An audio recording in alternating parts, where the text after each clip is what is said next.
Black Supremacy. This is Palmetto Star, the Ratchet Revolutionary, but you can call me Prophet. Prophet Rovetta, Black Supremacy. And today, fulfilling my promise to break 28 generational curses, these 28 days of Black History Month. We're breaking another one today. I asked what curse wanted to be stepped up and get broken. And guess who stepped up today? Soul food. So, soul food is not for the soul. And we all know what soul food is. The black eyed peas, the chitlins, collard greens, mac and cheese. You know, all the stuff at Big Mama's Sunday dinner. So, you know, we're going to break that generational curse of soul food. Soul food usually is the discarded remains of what was on the plate of the slave owners. You know, that's what a lot of the food was comprised of, is the discarded parts of, you know, what the slave owner didn't want to eat or what their family didn't eat. You know, that was what I'm not going to call them slaves. Let's break that generational curse too. The prisoners of war would consume. So, you know, a lot of times they consume these things. They consume these items, but they were just, you know, they were discarded parts, you know, like the chitlins and the different parts of the pig and different things that they didn't eat, the slave owner's family didn't eat, so they would eat. So they would give them to the prisoners of war.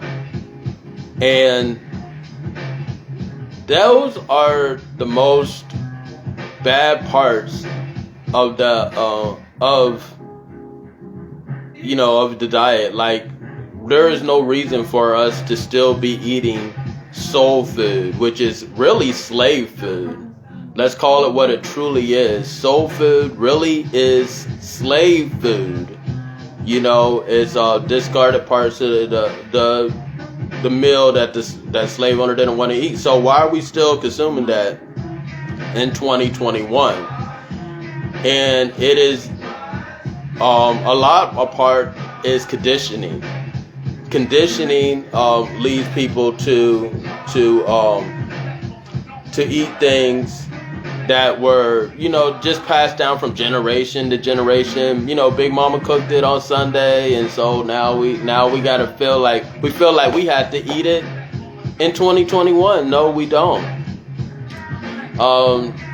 True soul food is a vegetarian, vegan diet, truly.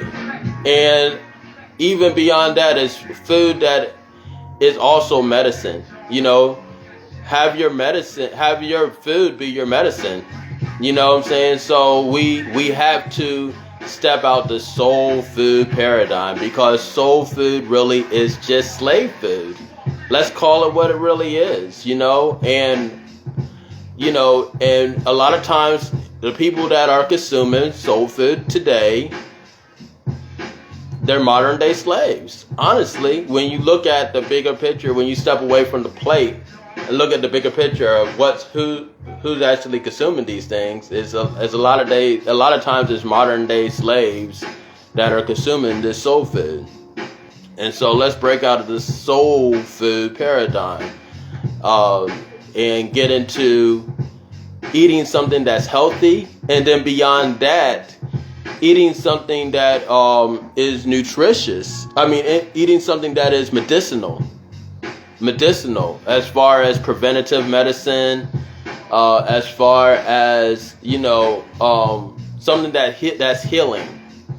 You know, a lot of times we are tortured souls. A lot of times black people, through the trauma, due to different things of that nature.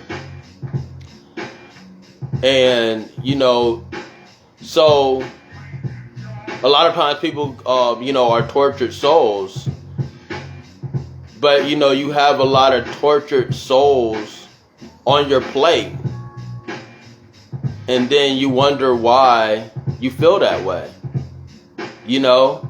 These animals and all of that were essentially tortured before they got onto your dinner plate, and you're calling them soul food and eating the most grotesque parts of them.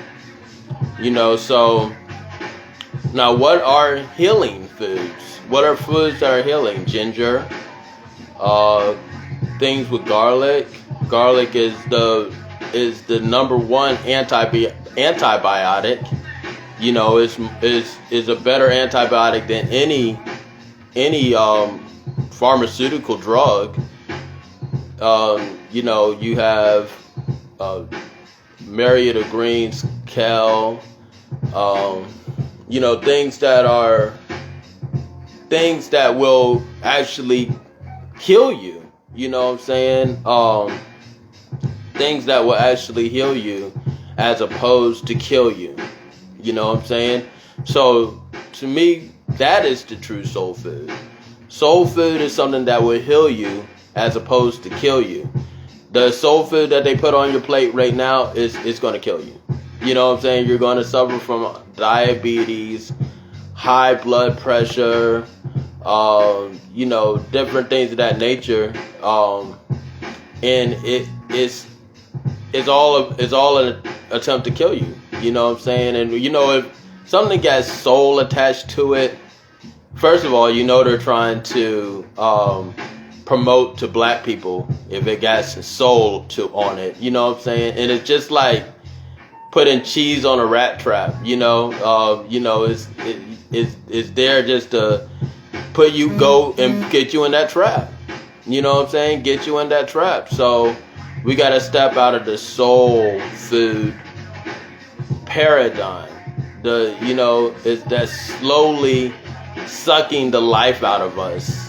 And a lot of us have. A lot of us have. The vegan, vegetarian diets are more popular than ever, and even trending, which is not good, I have my personal thoughts on trending things because, if something's trending, then it could be untrendy, so, a lot of times people step into things for the trend, and then you'll have a lot of fake vegetarians and vegans out there. They're saying, oh yeah, I'm a vegetarian, I'm a vegan, and then they're eating all sorts of stuff off of Instagram and off of social media, so it creates this sort of psychosis of false people. But besides the point. It is good that people are getting more into vegetarianism and veganism and learning to eat to live, as Master Fard Muhammad has said, eat to live. And water is soul food. Water is soul food. Drinking as much water as possible. Your body is over 80% water, just like the earth is. So the new definition of soul food is, is kale wraps, black rice, water, things that are going to actually nurture your soul and keep you going on a higher level as far as living wise, So you got to step out the soul food paradigm, and get back into what really is essential for us, So soul food is no food for black people, Soul food has a bunch of souls on it, a bunch of tortured souls on it. When you talk about soul food, you talk about a ham hock, you talk about the chitlins, and you talk about just the myriad of things that are, dead carcasses on your plate. And, I became a vegetarian in 2001, shortly before the whole 9/11 thing happened. And, I feel so much better after I became vegetarian. One of the things that I've noticed through my vegetarian diet is that I used to have an intense heartburn, which I have not had since I started my vegetarian journey. So that's one thing that I have noticed being a vegetarian. And, so that's one thing I have noticed is that I have been, clear of the heartburn that I have. Now, people talk about diabetes, and usually they relate it to sugar and sugar consumption. But what they don't talk about is nearly 100% of all people that have diabetes also consume meat. So meat is a high, is also a high risk thing as far as with diabetes and with high blood pressure and with things of that nature. So you can't discount that, but they never talk about that. They always talk about how sugar consumption is what is the predecessor to being a diabetic, when it usually is meat, because almost 100% of people that have diabetes eat meat as well. So it's not just about sugar and your sugar consumption. So we had to get out of that paradigm of actually, eating the meat and eating soul food. And a lot of us have, and let's keep on continuing on this journey of actually eating to live and actually eating real food. Real food from the earth, and real food that is going to enhance us and create us and make us better beings. So that's what it is. 3 steps to end racism right now, as you see right there, is a manual guide to the new world. It's breaking all those generational curses like we are doing right here. Breaking every last single generational curse. 28 generational curses. We're breaking them all this February, this Black History Month. So every single day, expect a new generational curse to be broken. And that's what we're doing here on Meditation with the Master. Soul Food stepped up today and got, got knocked the fuck out, So we're going to do that with every single generational curse because it's important. It's also important to read 3 steps to end racism right now so that we can break out of this loop that we find ourselves in. You can download it for free on my bio right here, you could actually support the craft via Cash App Palmetto Star, that's $ Palmetto Star, or go to my Patreon, patreon.com. You can call me Prophet, and you get exclusive material out there as well. But soul food, we have to break free of that. Big Mama usually had diabetes, or end up getting their leg cut off and all that stuff. Let's keep it real and see what it is. Big Mama was suffering from heart disease and diabetes and high blood pressure and all that. You know what I'm saying? So why continue to have these traditions that are not doing us any good? Soul food is definitely a tradition that does Black people no good. The soul food that we are calling soul food. So let's redefine what soul food is. Soul food is a plate full of living food. Plate full of vegetables and fruits and water. Water is soul food. Water and in doing that, that is healthy for the soul. That's healthy for the soul.